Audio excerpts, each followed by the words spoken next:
Si se humillare mi pueblo, sanaré su tierra. Aquí comienza su programa, Aprendiendo de Gobierno Civil Bíblico.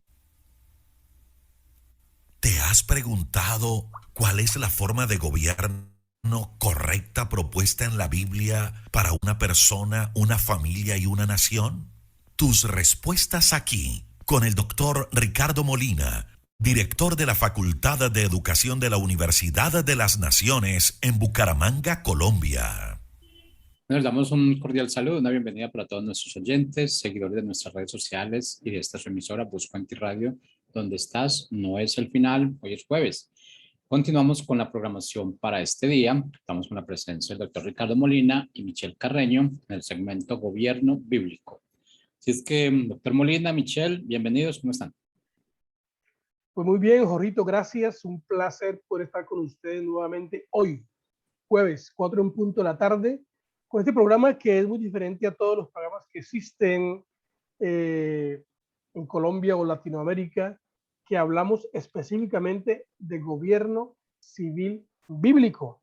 Y hablamos de la propuesta de Dios, que sí existe un sistema de gobierno que produzca libertad y prosperidad para todos. Pues este programa es para eso, para poder enseñar a nuestros seguidores acerca de qué es lo que Dios dice, qué es lo que Dios propone.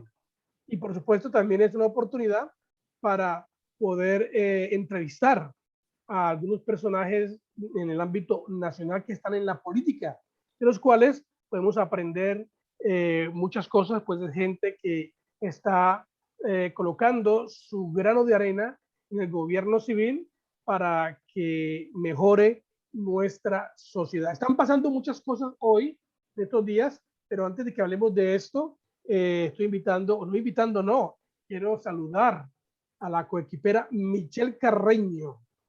Así es, muy buenas tardes para todos. Igualmente es un placer estar aquí nuevamente en un jueves. Y bueno, aquí como ya sabemos y como ya lo hemos visto bastante, pues enseñamos acerca del gobierno civil bíblico y también de sus transversalidades, ¿sí? Porque podemos ver cómo el gobierno no es solamente algo de la política, sino que también trasciende a la iglesia, trasciende a la familia. Entonces, bienvenidos a todos los que están viendo aquí en vivo y en directo y también los que verán próximamente en el canal de Busca Anti Radio. Claro que sí. En ese orden de ideas, pues quiero que hoy pues, estaremos hablando de la iglesia y su rol en la política nacional. Teníamos un invitado especial, no llegó. Sin embargo, lo que quiero compartir con ustedes antes de entrar a hablar de esto, Michelle, que ya vi ahí Sí, ya vi ahí como que estás el- preparándote para hablar de la iglesia, me parece excelente. Pero antes de hablar de la clase, aprovechando que el invitado no llegó, entonces podemos como variar un poquito lo que está pasando en Colombia. Dos cosas. Ayer, en la Cámara de Representantes, se debatió por tercera vez, escuchen bien, por tercera vez en esta legislatura de 4 años del Congreso, se debatió por tercera vez acerca de la eutanasia. Lo que llaman la muerte digna, ¿no? La muerte digna. Y en dos ocasiones, este proyecto de ley ha caído. O sea, en el debate, los cristianos, los que son pro vida, han peleado la batalla con los humanistas y con estos que no les interesa realmente, que quieren ponerse en lugar de Dios para decidir quién muere y quién no. Pues ayer se dio un debate, un tercer debate, porque ustedes saben que ese proyecto, o sea, un proyecto se archivan y de pronto alguien dice, ah, no, voy a volver a sacarlo y lo ponen ahí en el, en el programa otra vez para debatirlo. Ayer por tercera vez salió al debate y por tercera vez este proyecto de ley se hunde. Y no se convierte en ley de la República. Sería terrible que saliera una ley en donde las personas pudieran decidir cuándo morir. Una persona que de pronto tiene una enfermedad, cualquiera X o Y motivo, y en algún momento, porque pues esto va enfocado a personas que tienen enfermedades terminales, pero una persona que se le dé un diagnóstico determinado y en su angustia y en su desesperación presente, que es normal, momentánea, de recibir una noticia de que está muy mal y que va a morir por la enfermedad que tiene, inmediatamente apela a esta ley y decide que lo maten para no enfrentar esta enfermedad. Pues eso sería terrible que pasara. Suena como muy bonito, suena como algo, pero bueno, la gente no quiere sufrir y pues se va a morir, pues y si quiere morirse, pues que no muera sufriendo y no que muera ya que lo maten. Pues no, no es así, porque el último que decide cuándo una persona se va de esta tierra no es la ley, no es el gobierno, es Dios, con la ley natural de las cosas. ¿Qué piensas tú, Michelle, de esto? Una muchacha como tú que eres joven, 17 años, tirando los 18. Entre los muchachos jóvenes también tuvo bastante repercusión lo que pasó aquí. En especial, bueno, mis redes sociales se llenaron de personas a favor y en contra. Y bueno, yo estoy completamente a favor de lo que dijo Buenaventura León, que fue un hombre que se paró allí y defendió el derecho a la vida, ¿sí? Y de verdad es esto, ¿sí? El entender que uno, como humanos, no tenemos el repertorio completo de lo que va a pasar después de la muerte. Entonces, como humanos, sería una cosa completamente tonta, insabia, el decir, bueno, que cada uno se mate y ya, porque estaría en contra de lo que es el derecho a la vida. Y además, si tenemos el conocimiento y el entendimiento de que estos derechos no fueron dados por el Estado hacia nosotros, pues no podemos entonces simplemente decidir quitarlos o no, sino que es un derecho que va más allá del Estado o una ley que va más allá de lo que nos pone el gobierno y que es una ley directamente de la Biblia, una ley directamente de Dios. Entonces sí, hay que ir siempre a las escrituras y hay que ir al versículo y tantos versículos que hablan de que somos hechura suya. Por lo tanto, como usted dijo, pues Dios decide cuándo llevarnos y cuándo dejarnos aquí. Claro que sí. Pues esta es una filosofía de la educación progresiva, de los pensadores y filósofos modernos que buscan por todos los medios de darle solución a los problemas del hombre. La psicología moderna es una también de las cosas fuertes que ha metido su mano, ha metido su injerencia en este proyecto de ley, porque pues los psicólogos, como se dedican a eso, a estudiar el comportamiento del hombre, creen que el hombre al tener una enfermedad terminal, pues, ¿qué va a hacer? ¿Qué va a hacer? Va a sufrir mentalmente, va a sufrir físicamente y va a hacer sufrir a la familia. Entonces, para liberarse de todo este sufrimiento, lo mejor es despacharlo de esta tierra y pues se quiere hacer una ley de la República para que esto ocurra. Bueno, celebramos, Michelle, enhorabuena, que no Se pasó hundió porque el proyecto. sí, sería algo caótico. Sin embargo, parece que sí hay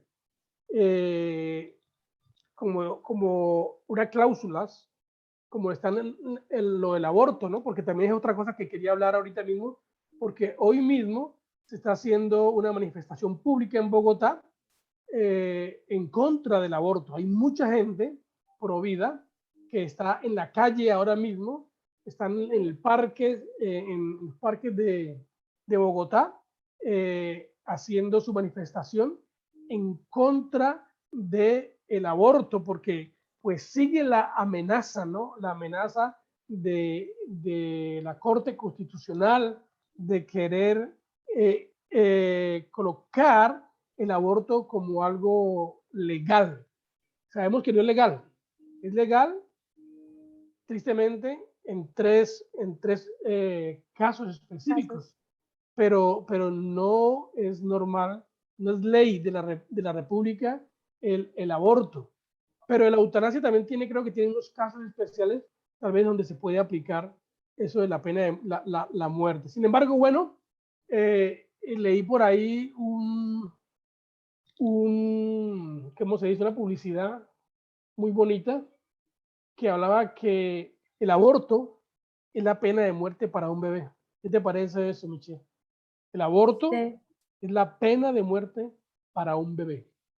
O sea, aquí no creemos en la pena de muerte, ¿no? En Colombia no se practica la pena de muerte, pero si se aprueba el aborto, estamos aprobando la pena de muerte para una persona. Wow. Y para una persona que no lo merece, Claro, una persona de verdad. inocente. Sí, de verdad es como ver la agenda que está progresando y es curioso, así como las personas dicen, ay, no, la pena de muerte no, porque los humanos son tan valiosos y tal, pero luego al ver y conocer que lo que está dentro del estómago es un humano en el vientre de una madre y aún así queremos decir, no, pues importa más la vida de un adulto, ya sea, no sé, un asesino o alguien que de verdad merece la pena de muerte según la ley de Dios y según la lógica, a una persona que acaba de nacer o acaba de fecundarse o acaba de, en verdad de estar en la barriga y de verdad es como ese desconocimiento del el valor de la vida, ¿sí? Y más que todo es como si entiende el valor de la vida para una persona bajo la pena de muerte, pero no bajo lo que es el aborto, que al final son distintos nombres, ¿sí? De la muerte. Y eso Es es verdad. triste. Y además, bueno, tú dijiste que las manifestaciones estaban en pro de, bueno, que se abolida y que no tenga como ninguna consolidación la ley Causal. del aborto. Ajá, ningún causal en la ley del aborto. Pero también hubo bastantes manifestaciones a favor de la ley del aborto. Entonces también hay que tener mucho cuidado con esto porque, bueno, las manifestaciones es un diseño de Dios, es un diseño de la Biblia y podemos levantar la voz, pero también hay otros que están levantando la voz. Entonces allí es cuando debemos pararnos más firmes y todos como cristianos unirnos a defender con argumentos lógicos, utilizar todos los argumentos científicos, morales, éticos que tenemos para debatir y para hacer valer nuestra opinión y hacer valer la verdad. Así es, Michelle. Muy importante lo que tú dices, porque pues no es decir, ah, yo estoy en contra de esto o de aquello, así porque estoy en contra. No, sino que hay que hacerlo con argumentos, usando la Así es. ley lógica, la ley de la naturaleza, usando la ciencia, en fin, eh, colocando en alto el valor de la vida. La Y vida, con respecto, lo siento, con respecto a eso, sí les recomiendo muchísimo que en Instagram o en Facebook, las redes sociales que utilicen, puedan seguir páginas que son bastante famosas, que publican argumentos científicos, argumentos políticos, argumentos morales a favor de conservar la vida. Entonces, de verdad, como cristianos es bien importante que mantengamos nuestra mente afilada y que estemos todo el tiempo aprendiendo, aprendiendo más argumentos para que uno, nuestra fe no flaquee, que a veces puede pasar, y para dos, ayudar a que el evangelio se propague, ¿sí? A que el reino de Dios venga aquí, ¿mediante qué? Mediante la información, mediante el conocimiento profundo. aquí es Algo donde así. entra pues ya nuestro tema acerca de la iglesia, el Mm, rol de la iglesia, porque es el así es. tema de hoy, ¿no? Que teníamos trazado y lo vamos a llevar a cabo porque es demasiado importante. El rol de la iglesia, en este caso era el gobierno, la política nacional, pero la ley del aborto, la ley de eutanasia y cualquier otra ley es parte de la política nacional. Entonces, ¿cuál es el papel de la iglesia ante todos estos ataques legales en contra de los principios fundamentales de la vida, principios fundamentales de la libertad, principios fundamentales de la economía? ¿Cuál es el papel, cuál es el rol de la iglesia? Bueno, yo soy pastor y pues tengo, por lo tanto, autoridad para hablar un poco de esto. Por eso habíamos invitado a otro pastor que también nos hablara sobre el rol de la iglesia en la política nacional. Lo que pasa, y es lo que hemos estado viniendo, lo que estamos diciendo en los programas pasados, es que la iglesia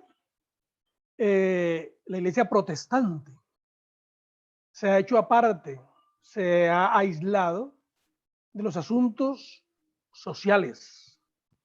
La iglesia se ha hecho a un lado de los asuntos gubernamentales. Voy a corregir esto, porque la iglesia sí trabaja en asuntos sociales.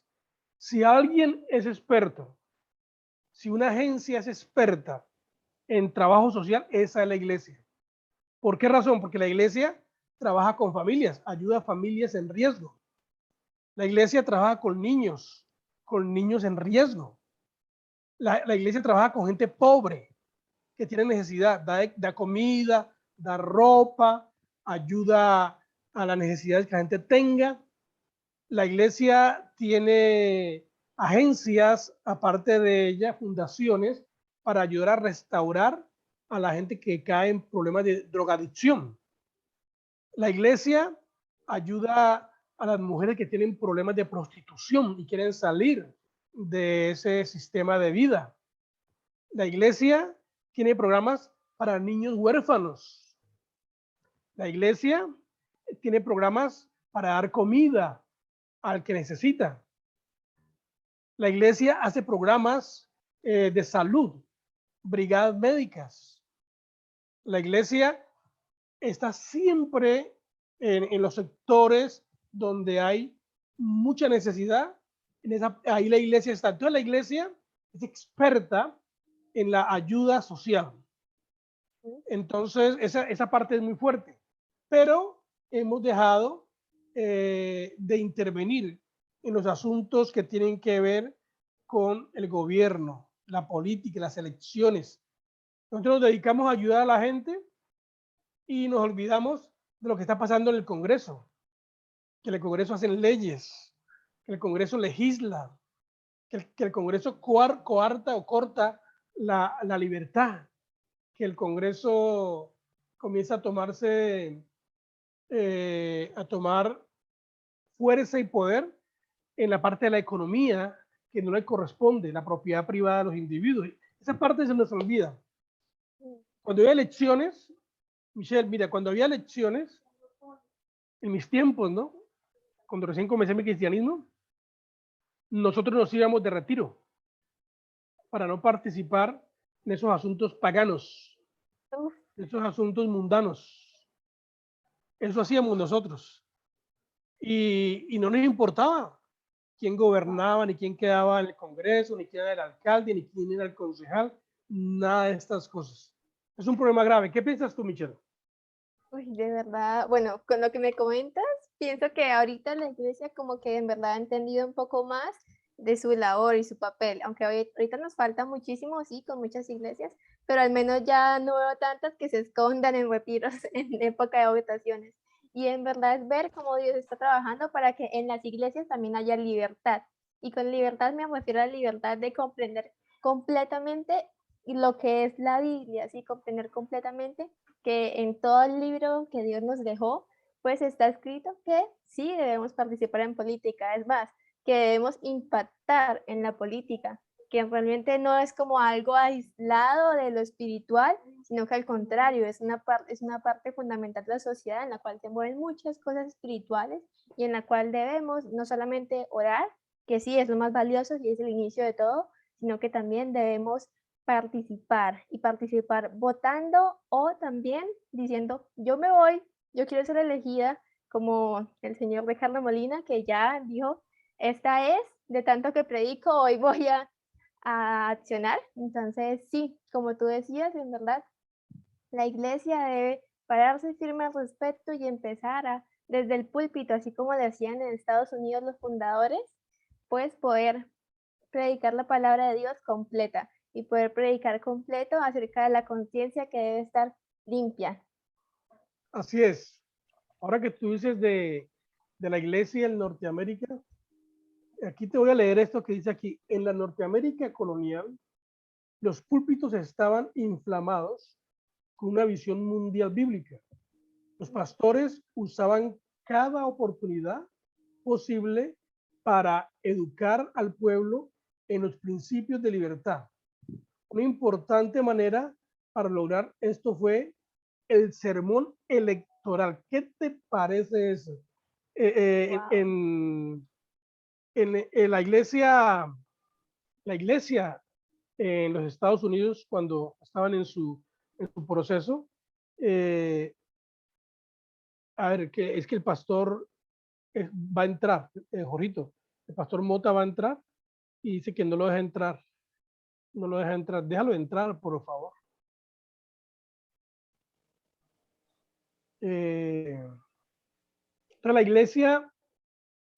la iglesia americana tenían algo que llamaba el sermón electoral. ¿Qué te parece? O sea, los pastores tenían muy en claro que había que enseñar, había que predicar a la gente y guiarlos para tomar su decisión en cuanto a quién va a ser su representante. A ver, sigue un poquito ahí, Michelle, mientras yo hablo con el pastor aquí un poquito, el pastor que quiere entrar y no puede. A ver si Jorrito nos ayuda ahí, que él dice que trata de entrar y no puede. Bueno, en verdad, como estaba hablando Ricardo, pues a mí me apasiona la historia de Estados Unidos y me apasiona la historia de cómo los pastores tomaban la batuta. Y ahora que me cuentas un poco y como que me traes memoria a estos sermones electorales, pues me parece muy valiosos, me parecen que no debieran quedarse solamente en la historia como algo que pasó, sino que ahora debemos como intentar aplicarlo, ¿sí? Porque realmente vemos, y más ahorita que vienen las votaciones, que hay muchos cristianos que están como, no, pero todos ahí, todos los que se están proponiendo, todos los que están preelectivos, están súper mal, todos con ideas incorrectas. Y he escuchado muchas veces que cristianos han dicho, ay, no, pero si todos son malos, pues no votemos por ninguno. O si todos son malos, pues mejor elijamos al menos peor. Pero realmente es el entender que la iglesia nos capacita como gobernados a elegir a los representantes correctos. Y esto es un modelo que ha funcionado en la historia. Entonces, si ahorita podemos aprender algo de la historia, es esto, que en la iglesia deben dar a conocer cuáles son las elecciones correctas, cuáles son las cualidades del carácter que se deben ver en los representantes que vamos a elegir. Y además de esto, pues también quería tocar el tema de que la iglesia no solamente educa o trae conocimiento a la conciencia de los que serán gobernados o de los votantes, sino que también de los que van a ser gobernadores. Y me llamó mucho la atención que esta mañana estaba con mamá y estábamos viendo en Facebook un video que lamentablemente no publiqué nada porque la estábamos viendo en celular mi mamá, pero era acerca de presidentes de repúblicas que en esa época de COVID, en las que sus países han sido tan afectados, han dicho, ok, vamos a ponernos de rodillas, y han hablado de Dios, han hablado de que Dios es la única fuente de sanidad, que es la única fuente de libertad para las naciones. Y creo que esas ideas que estos gobernantes han tenido, estos presidentes, no han sido porque sí o porque les nació, sino porque ellos asisten a iglesias y en sus iglesias les han hablado de esto, les han hablado de que Dios no solamente sana dentro de la iglesia, que a veces se cree así, sino que Dios sana naciones enteras. Tremendo Entonces, ese concepto. Dios sana naciones enteras. Bueno, ya está aquí con nosotros el pastor Miguel Mota. Bienvenido, pastor. Muchísimas gracias, Pastor Ricardo. ¿Cómo está? Muy bien, vamos a Un saludo aprovechar muy el especial a toda la tiempo. audiencia. Tranquilo, vamos a aprovechar el tiempo que nos queda para hablar contigo, porque el tema de hoy es el rol de la iglesia en la política nacional. Estábamos hablando de la historia de los Estados Unidos, que habla de que los pastores de las iglesias tenían lo que llamaba el sermón electoral. El sermón. ¿Qué piensas tú, pastor Miguel Mota, en cuanto a si los pastores deben de predicar sobre elecciones o no? Bueno, realmente lo que sucedió en Estados Unidos fue algo muy particular y fue que desde la fundación de los Estados Unidos, las famosas 13 colonias que fundaron los Estados Unidos, pues básicamente la fundación nació en el corazón de la iglesia y por lo tanto la legislación también fue enmarcada dentro de la cosmovisión bíblica de la iglesia. Cosmovisión bíblica que ahora no tenemos, ¿no? Es una cosmovisión bíblica que no se enseñó en América Latina, porque en América Latina, lastimosamente, el mensaje llegó corto, llegó mutilado, llegó únicamente un mensaje de urgencia tratando de ganar almas, porque era mucho más importante ganar almas que discipularlas. De tal manera que para finales del siglo pasado y de la década de las 70s y 80s, realmente hubo una gran avalancha de misioneros hacia América Latina, especialmente también a Colombia, y el mensaje era ganar almas, la mayor cantidad de almas posibles, porque el mundo se iba a acabar, o iba a venir Jesucristo, en fin, la historia iba a cambiar, y entonces era necesario que cambiara completamente la conformación de la ideología o de las creencias en los pueblos. Y por esa razón, los misioneros que vinieron a América Latina fueron misioneros que vinieron entrenados exclusivamente para hablar y enseñar el mensaje de salvación. Y la iglesia se centró exclusivamente en enseñar sobre el mensaje de salvación, sanidad interior, salvación, y nos quedamos ahí, cuando el contexto de la cosmovisión bíblica es muchísimo más amplia.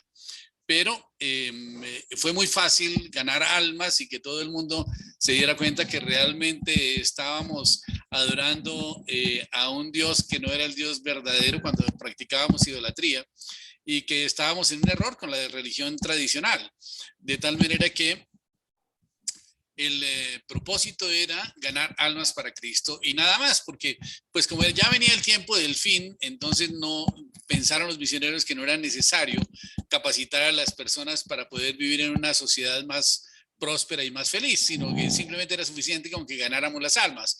Era un mensaje de urgencia que, similar al que quizás se dio en algunas iglesias en este tiempo de la pandemia, en donde se acentuó la evangelización para ganar almas, porque si acaso se muere del COVID, por lo menos que reciba al Señor, ¿no es cierto?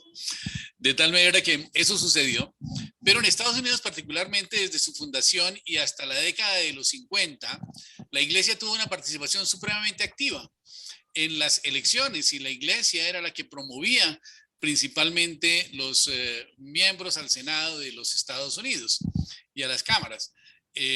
Realmente la iglesia era el que ponía los senadores, ¿no? La iglesia tenía un papel supremamente importante, y en esta época electoral el discurso era hablando sobre la responsabilidad que tiene que tener el legislador, sobre las características que tenía que tener la persona que fuera a representarnos ante el Congreso. Y todos estos discursos indudablemente eran una preparación para el pueblo, para que pudieran votar por el candidato que mejor se acomodara a la cosmovisión bíblica, o que más estuviera identificado con la cosmovisión bíblica. Y por eso no era muy extraño ver discursos como cómo ser un buen alcalde, o cómo puede ser un buen senador, o cuáles son las funciones de un senador, cuáles deben ser las características de un representante al Congreso versus las características de un líder o de un presbítero, de un diácono, etcétera, ¿no? Así que todos estos temas eran muy, muy tratados en la iglesia con muchísima frecuencia, y no solamente en época preelectoral. En época preelectoral sí, indudablemente prevalecía el discurso sobre las características que tendrían que tener los representantes por quienes deberíamos votar. Y también se denigraba bastante las posiciones que fueran contrarias a los principios de la iglesia. Esto es algo bien importante que tenemos que tener en cuenta. Y la iglesia en bloque, pues básicamente tenía un conocimiento profundo sobre la situación y podía elegir entonces a los mejores. Pero en la década de los 50, cuando estuvo Lyndon Johnson de presidente, él hizo una enmienda a la Constitución y le prohibió a la iglesia meterse en asuntos del Estado, de tal manera que hicieron la famosa separación entre iglesia y Estado, y a la iglesia le dijeron que no se podía hablar de política dentro de la iglesia, y le dijeron al Estado también que el Estado no se puede meter en nada de la iglesia, de tal manera que hicieron una legislación especial incluso para la parte académica de las iglesias, de tal manera que no pudiera estar regulada como se está regulando la educación secular, y las universidades americanas tienen una autorregulación que no tiene nada que ver con el gobierno, y así sigue funcionando. Lastimosamente tuvo un efecto muy, muy gravoso para la iglesia y para la cultura, y fue que obligaron también a que las universidades se desligaran de las iglesias, si es que el gobierno les iba a subsidiar algunas ayudas económicas. Y esto trajo un descalabro tremendo en la parte de la formación profesional en las diferentes universidades de los Estados Unidos, que de las 106, 103 fueron creadas por la iglesia en Estados Unidos, ¿no? Tanto iglesia católica como iglesia evangélica, la iglesia metodista, los bautistas, etcétera. Y universidades de un tremendo prestigio como Harvard, por ejemplo, era una universidad cristiana fundada por la iglesia metodista, pero con la separación de la iglesia y del Estado, el secularismo y entró a tomar control de las universidades y empezaron a sacar a Dios del pensum académico. Antiguamente, para estudiar ingeniería tocaba estudiar primero teología, para estudiar medicina tocaba estudiar teología primero, para estudiar cualquier rama de la ciencia, el derecho sobre todo, era necesario estudiar teología. Pastor Mota, en cambio, hoy en día en la universidad, para cualquier carrera que tú hagas, primero te adoctrinan con las ideas humanistas, la educación progresiva, el comunismo, el marxismo, casi como que es un requisito dentro del currículum de cualquier carrera para meterle a los muchachos que van a la universidad ideas pues contrarias, y aún hay cátedras exclusivas de que Dios no existe, la religión no tiene nada que ver con la carrera que tú estás haciendo, o sea que saca eso de tu mente. Sí, correcto. Entonces, eso fue muy gravoso porque de cualquier manera se perdió completamente la cosmovisión del reino, ¿no? Y a pesar de que la iglesia se ha extendido y que ha crecido, en la actualidad existen más iglesias y más cristianos en el mundo que en cualquier otro periodo de la historia, pero ¿de qué sirve? La pobreza, la corrupción siguen rampantes en los países en vías de desarrollo, ya que ya han sido evangelizados, ¿no? Y la mediocridad moral y espiritual impera en Occidente, ¿no? Y supuestamente el Occidente es cristiano. ¿Y la razón cuál es? Porque los creyentes no tienen la mente de Cristo, y no tienen la mente de Cristo, ¿por qué? Porque es que las universidades que originalmente eran cristianas se entregaron al secularismo, se entregaron al humanismo y están desconociendo completamente a Dios. De tal manera que esa famosa levadura mundana de nuestra cultura, pues nos moldea en formas que no sabemos reconocer, y que todos tenemos una perspectiva y un modelo mental en el mundo, pero como que hay un paralelo entre lo que es la vida espiritual y la vida secular. Y de alguna manera como que tenemos dos paradigmas, ¿no? Uno, el de la iglesia, en donde en la iglesia funcionamos como cristianos, pero cuando salimos al mundo entendemos que la cosmovisión es otra, ¿no? Y la formación que vamos recibiendo en las universidades indudablemente tiene una connotación secularista, ¿no? Y progresista en muchos casos, globalista, y como que hay una división grande entre las dos posiciones, ¿no? Entonces, como que se hace necesario hacer una conciliación entre los dos estados, ¿no? Y dejar de ser dualistas, ¿no? Porque es que ese dualismo entre la fe personal de los creyentes y la vida que se vive fuera de la iglesia realmente nos está generando una falta de fe, va destruyendo la fe de los creyentes, ¿no? Y la iglesia se vuelve inoperante, ¿no? Ante los problemas de la sociedad, porque la iglesia no está obrando de acuerdo con los requerimientos de la sociedad actual. La gente no está preparada para enfrentar estos retos. La gente está realmente viviendo una vida religiosa, pero por causa de que no tienen una cosmovisión bíblica, entonces no pueden tomar determinaciones que los comprometan y que de alguna manera los lleven a hacer una cruzada tendiente a conciliar las dos posiciones del dualismo, ¿no? Pastor Mota, un momentito, porque es que usted dice algo muy importante y muy serio, ¿no? Que si nosotros le decimos eso a los pastores, nos vamos a meter en problemas, porque supuestamente los pastores, pues somos los que sabemos más de Biblia, ¿no? Sí, correcto. Estudiamos en el seminario, institutos, universidades, y tenemos muchos títulos, en cuanto Sí. a teología, y que alguien me diga a mí que yo no tengo cosmovisión bíblica, ¿cómo así que no tengo? ¿Cómo explicaríamos esto a los pastores cuando hablamos de que no tenemos la cosmovisión bíblica correcta en cuanto a la esfera de gobierno? Sí, es lamentable, pero esto viene por los orígenes de la forma como llegó el evangelio a Colombia, a América Latina. Llegó un evangelio en donde, primero que todo, no había una formación académica sistemática para los pastores, ¿no? Los pastores básicamente se fueron formando al lado de su pastor y aprendieron a estudiar la Biblia, aprendieron a orar, aprendieron a predicar, y después de que aprendieron a predicar, ya con eso y con la idea de algunos movimientos cristianos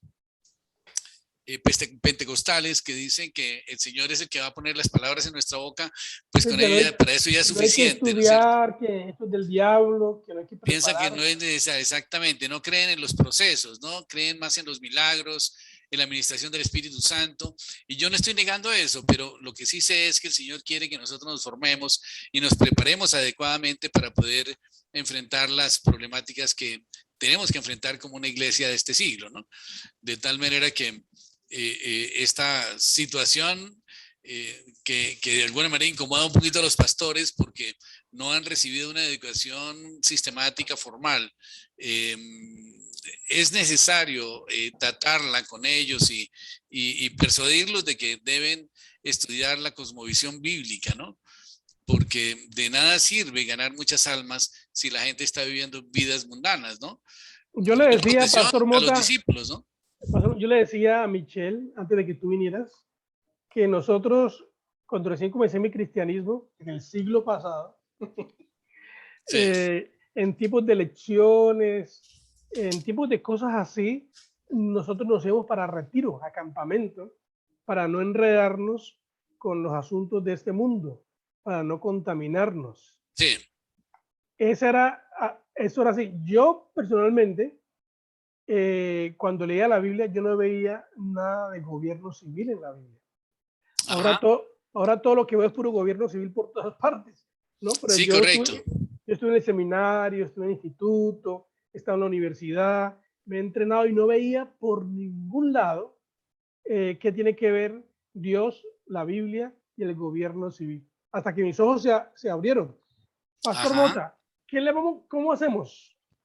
Porque estamos en un tiempo muy crucial, por lo menos en Colombia. Bueno, Dime. Sí, no, yo pienso que nosotros tenemos que actuar, o sea, primero que todo, yo lo felicito, Pastor Ricardo, porque realmente son muy poquiticos los pastores que tienen esa cosmovisión bíblica que usted tiene. Pues la idea es motivarlos para que humildemente estudien, ¿no? Y que aprendan sobre la cosmovisión bíblica, porque realmente la formación que tienen los pastores a nivel académico realmente es muy escasa, ¿no?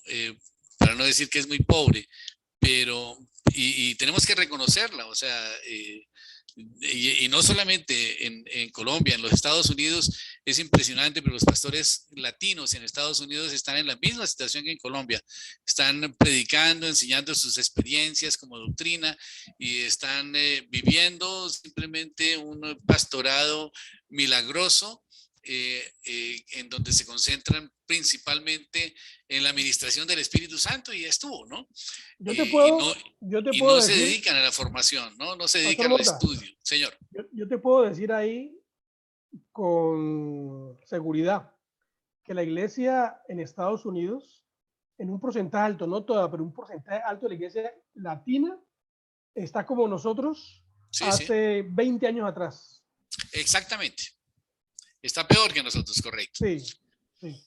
Y Ya nosotros hemos avanzado. por eso nosotros, los que tenemos esta cosmovisión bíblica, tenemos que hacer eclesia, ¿no? Tenemos que capacitar a nuestra gente y persuadirlos de que le enseñen a otras personas. Y tenemos que empezar a hacer cosas diferentes.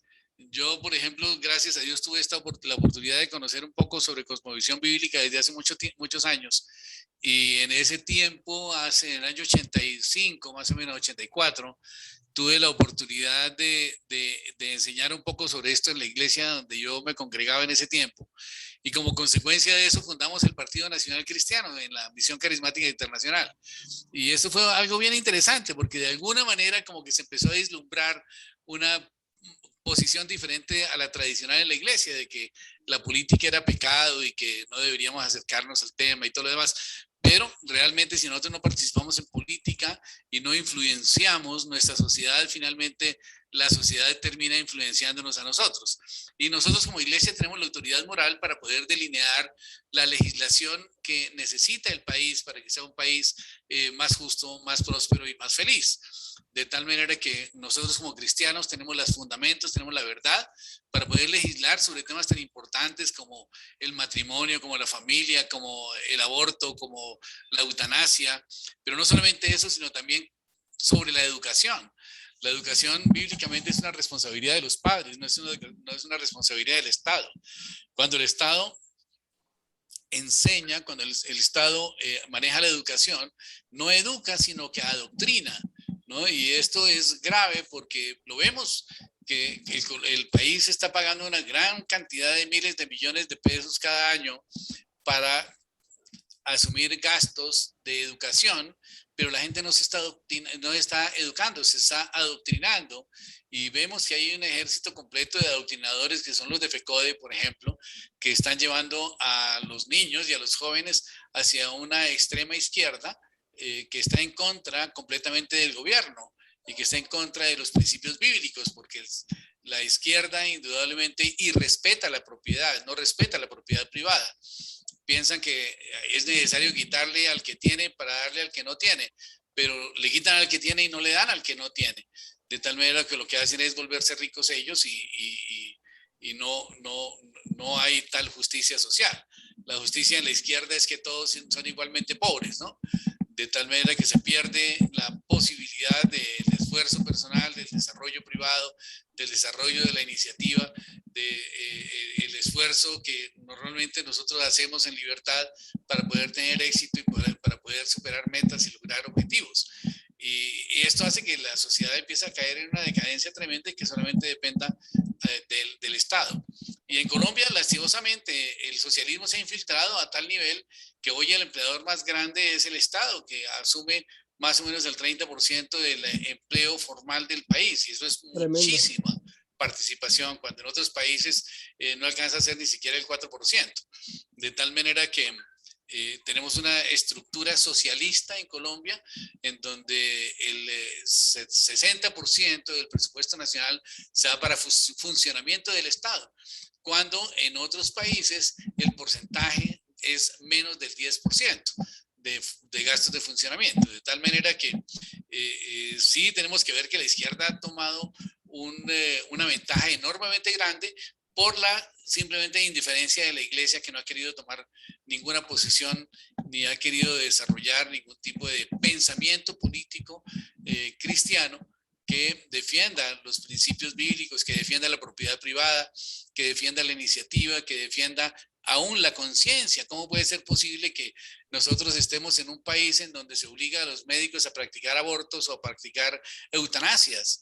Si es que los médicos los educaron fue para sanar, no para matar. De tal manera que realmente hemos llegado a unos extremos tremendos porque simplemente Dios no ha estado ahí en medio de la legislación, no ha habido legisladores que se pongan en contra de estas leyes y que las debatan, como hoy lo podemos hacer con el Partido Colombia Justa Libres, gracias a Dios por el doctor Carlos Eduardo, que ha hecho unos debates supremamente importantes en el Senado para tratar de evitar que se autorice el aborto aún en el mes noveno, ¿no? Y que se autorice la eutanasia por cualquier razón, simplemente porque la persona lo solicita. De tal manera que la participación de la iglesia es supremamente importante porque nosotros tenemos que preparar a nuestra gente para poder enfrentar los retos del mundo actual. Y los retos del mundo actual es la ideología de género que ha venido colonizando las mentes de los maestros y de la sociedad. Es el progresismo que, disfrazado de una palabra que se ve muy bonita, realmente no es otra cosa que el comunismo y el homosexualismo infiltrado dentro de la política y dentro de la sociedad, con privilegios que no tienen las demás personas y con una legislación especial que los favorece. De tal manera que nosotros deberíamos tener una legislación especial que favorezca a los cristianos más bien, porque finalmente tenemos la verdad y tenemos la estructura moral para hacer el bien y no para hacer el mal. Muy bien, nosotros como Pastor iglesia Mota. tenemos que... Señor. Tremendo, tremendo. Lastimosamente el tiempo se nos fue.